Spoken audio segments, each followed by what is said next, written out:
Hello. I got a new phone case yesterday, so my phone may accidentally start to slip sideways because it's kind of heavy. Although I did tighten down the little wheel on the back that's supposed to hold it in place, but that does not mean it will do so the whole time. We're doing chapter 2 of Anne of the Island. I actually was gonna read this book or the series for fun. I have like the whole series, which I can't do the whole thing on the podcast because 2 of the books are not public domain, but I was actually gonna read the whole series not too long ago, and we're gonna take a break after book 3 and do some fun, take a break for a little bit, and then I think just after Christmas it'll start the 4th one, because I want to do like a Halloween one, and then I want to do there's not really any Thanksgiving books, so I'm just going to take a break because I didn't want to do the Anne books wouldn't fit in the gap I had, and then I'm doing a longer one for Christmas. I'll be doing, I think it's called I don't remember. It's one about Santa Claus though. Because last year I had a guest host do a Christmas Carol. And I don't know if y'all didn't like him or what, because it didn't get a whole lot of listens, which is fine. It is what it is. It's the name of the game sometimes. So, I actually had someone on a Facebook group ask if I paid people to narrate for me, and I'm like, no.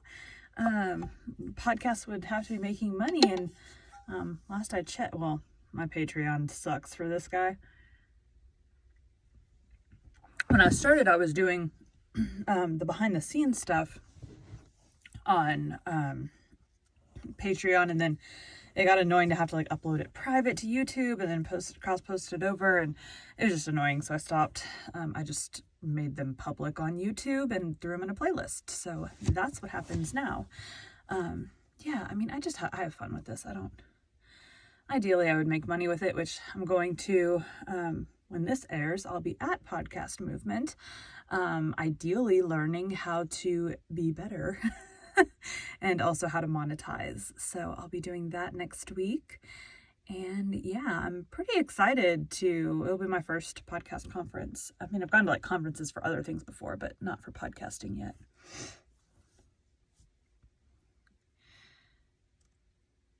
Chapter 2, Garlands of Autumn.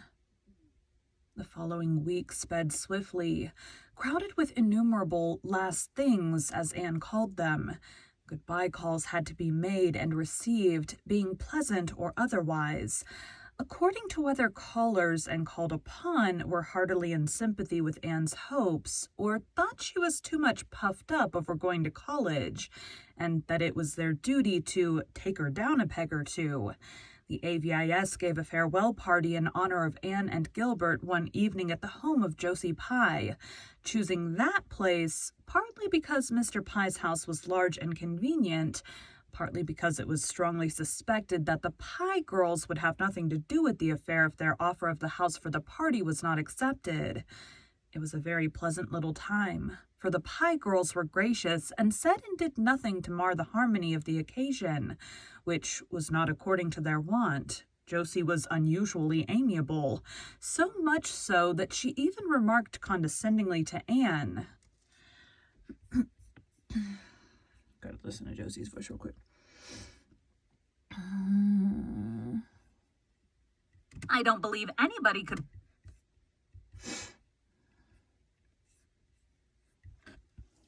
Anne. Your new dress is rather becoming to you, Anne. Really, you look almost pretty in it. How kind of you to say so, responded Anne with dancing eyes. Her sense of humor was developing, and the speeches that would have hurt her at 14 were becoming merely food for amusement now. Josie suspected that Anne was laughing at her behind those wicked eyes, but she contented herself with whispering to Gertie as they went downstairs that Anne surely would put on more airs than ever now that she was going to college. You'd see. All the old crowd was there, full of mirth and zest and youthful lightheartedness. Diana Barry, rosy and dimpled, shadowed by the faithful Fred.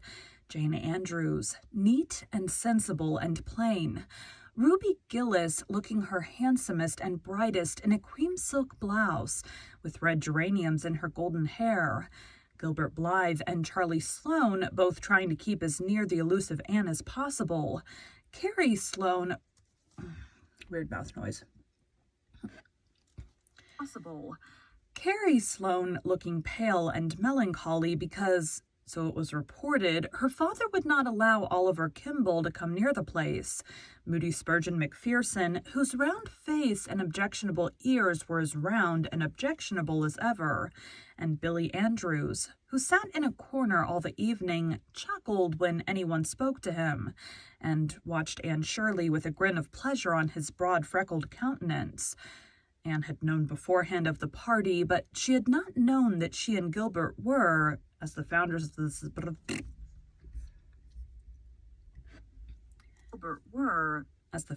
this society, to be presented with a very complimentary address and tokens of respect. In her case, a volume of Shakespeare's plays.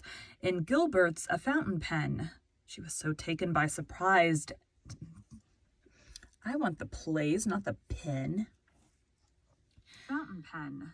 She was so taken by surprise and pleased by the nice things said in the address, read in Moody Spurgeon's most solemn and ministerial tones, that the tears quite drowned the sparkle of her big gray eyes. She had worked hard and faithfully for the AVIS, and it warmed the cockles of her heart that the members appreciated her efforts so sincerely. And they were all so nice and friendly and jolly. Even the Pye girls had their merits. At that moment, Anne loved all the world. She enjoyed the evening tremendously, but at the end of it rather spoiled all.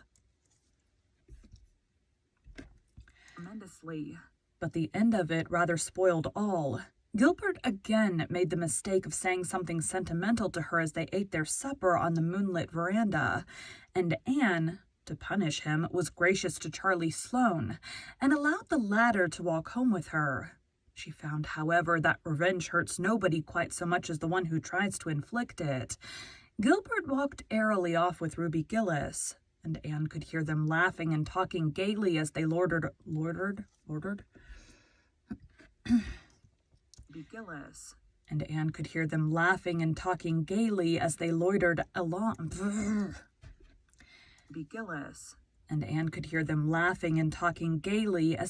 along in the still, crisp autumn air.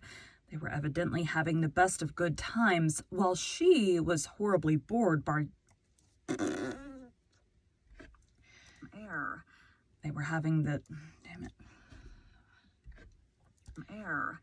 They were evidently having the best of good times, while she was horribly bored by Charlie Sloane, who talked unbrokenly on, and never, even by accident, said one thing that was worth listening to. Anne gave an occasional absent yes or no, and thought how beautiful Ruby had looked that night. How very goggly Charlie's eyes were in the moonlight, worse even than by daylight, and that the world, somehow, wasn't quite such a nice place as she had believed it to be earlier in the evening. "I'm just tired out. That's what is the matter with me," she said, when she thankfully found herself alone in her own room, and she honestly believed it was. But a certain little gush of joy, as from some secret unknown spring, bubbled up in her heart the next evening when she saw Gilbert striding down through the haunted wood, and crossing the old log bridge with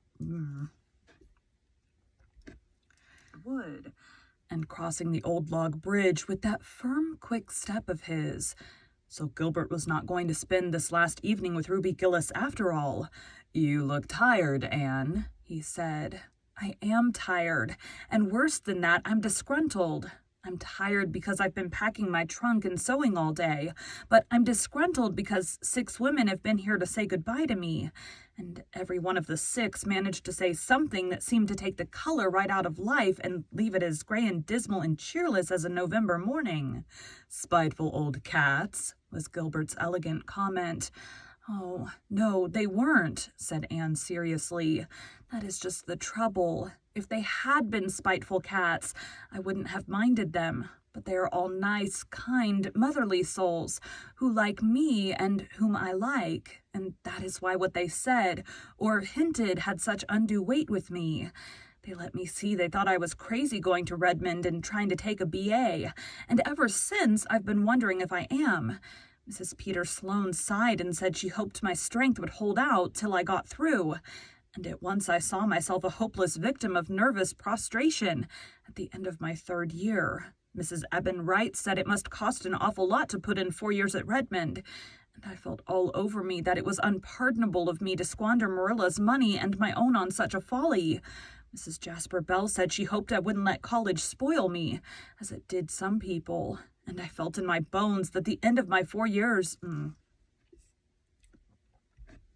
Some people... And I felt in my bones that the end of 4 years... Dang it! Some people...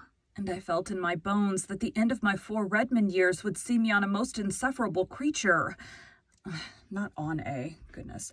Some people... And I felt in my bones that the end of my 4 Redmond years would see me a most insufferable creature, thinking I knew it all, and looking down on everything and everybody in Avonlea. Mrs. Elisha Wright said she understood that Redmond girls, especially those who belonged to Kingsport, were dreadfully dressy and stuck up, and she guessed I wouldn't feel much at home among them, and I saw myself, a snubbed, dowdy, humiliated country girl, shuffling through Redmond's classic halls in copper-toned boots. Anne ended with a laugh and a sigh commingled. Boots. Anne ended with a laugh and a sigh commingled. With her sensitive nature, all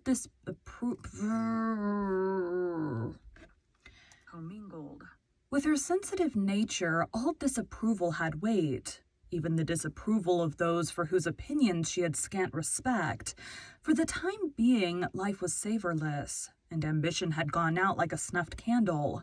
"You surely don't care for what they said," protested Gilbert. "You know exactly how narrow their outlook on life is. Excellent creatures though they are, to do anything they have never done is anathema. Dang, what is that word?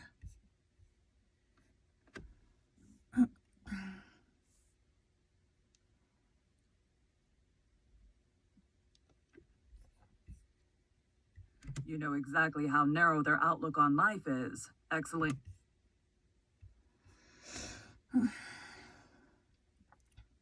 Anathema? Maranatha? I don't know how to say this. On life is. Excellent creatures the... Oh, hold on. My voice cracked. On life is.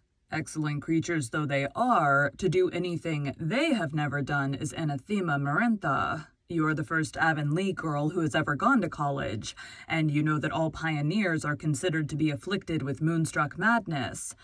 Oh, I know, but feeling is so different from knowing. My common sense tells me all you can say, but there are times when common sense has no power over me.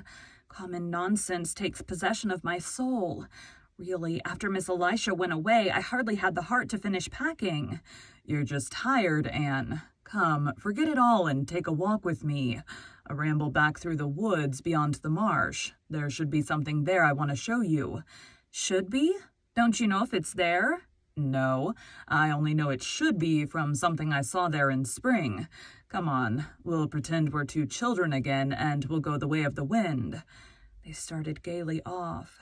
Anne, remembering the unpleasantness of the preceding evening, was very nice to Gilbert, and Gilbert, who was learning wisdom, took care to be nothing save the schoolboy comrade again. Mrs. Lynde and Marilla watched them from the kitchen window.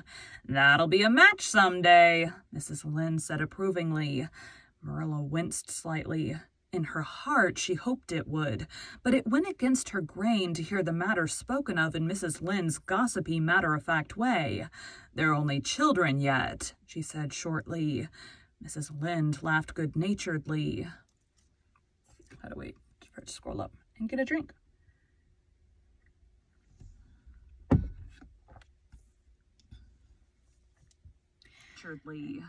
"Anne is 18. I was married when I was that age. We old folks, Marilla, are too much given to thinking children never grow up, that's what. Anne is a young woman, and Gilbert's a man, and he worships the ground she walks on, as anyone can see. He's a fine fellow, and Anne can't do better. I hope she won't get any romantic nonsense. Dang it. I lost my spot. Can't do better.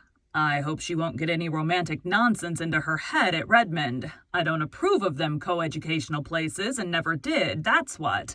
I don't believe," concluded Mrs. Lynde solemnly, "that the students at such colleges ever do much else than flirt."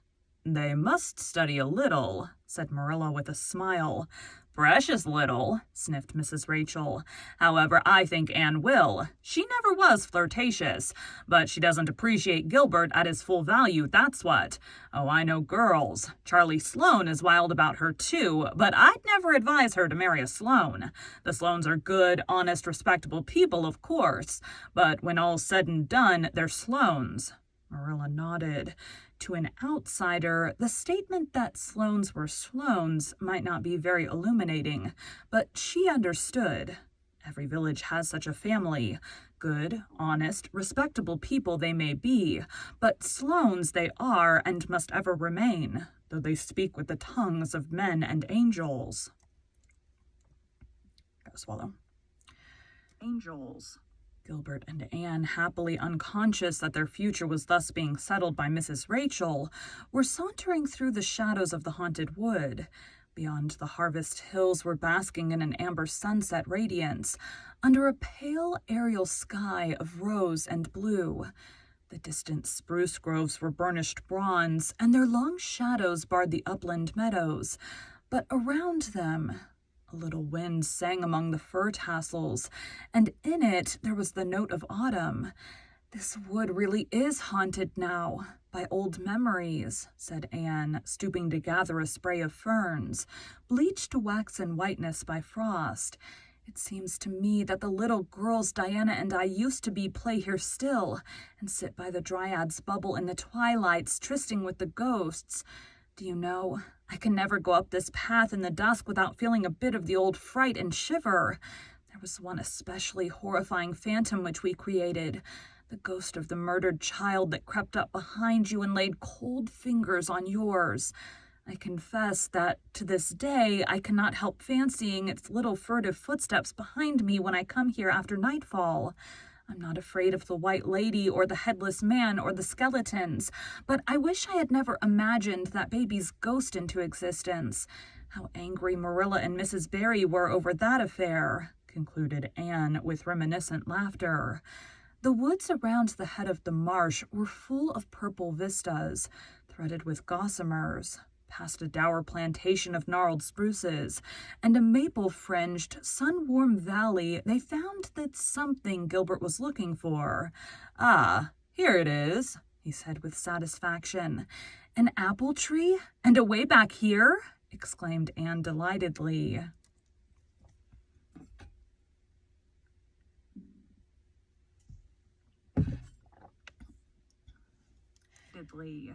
"Yes, a veritable apple-bearing apple tree, too, here in the very midst of pines and beeches, a mile away from any orchard. I was here one day last spring and found it all white with blossom, so I resolved I'd come again in the fall and see if it had been apples. See, it's loaded. They look good, too, tawny as russets, but with a dusky red cheek. Most wild seedlings are green and uninviting." "I suppose it sprang years ago from some chance-sown seed," said Anne dreamily. "And how it has grown and flourished and held its own here all among... Dreamily. "And how it has grown and flourished and held its own here all alone among aliens. The brave, determined thing. Here's a fallen tree with a cushion of moss. Sit down, Anne. It will serve for a woodland throne. I'll climb for some apples. They all grow high. The tree had to reach up to the sunlight. The apples proved to be delicious. Under the tawny skin was a white flesh, faintly veined with red, and besides their own proper apple taste, they had a certain wild, delightful tang no orchard-grown apple ever possessed. The fatal apple of Eden couldn't have had a rarer flavor, commented Anne. But it's time we were going home. See, it was twilight 3 minutes ago, and now it's moonlight. What a pity we couldn't have caught the moment of transformation. But such moments are never caught. But such moments never are caught, I suppose. Let's go back around the marsh and home by way of Lover's Lane. Do you feel as disgruntled now as when you started out, Anne? Not I. Those apples have been as manna to my hungry soul. I feel that I shall love Redmond and have a splendid 4 years there. And after those 4 years, what? Oh, there's another bend in the road at their end, answered Anne lightly. I've no idea what may be around it. I don't want to have. It's nicer not to know. Lover's Lane was a dear place that night, still and mysteriously dim in the pale radiance of the moonlight. They loitered through it in a pleasant, chummy silence, neither caring to talk. If Gilbert were always as he had been this evening, how nice and simple everything would be, reflected Anne. Gilbert was looking at Anne as she walked along. In her light dress, with her slender delicacy, she made him think of a white iris. I wonder if I can ever make her care for me, he thought, with a pang of self-distrust. And I still have considerable amount of time before work, so I'm going to do another chapter. Thanks, guys.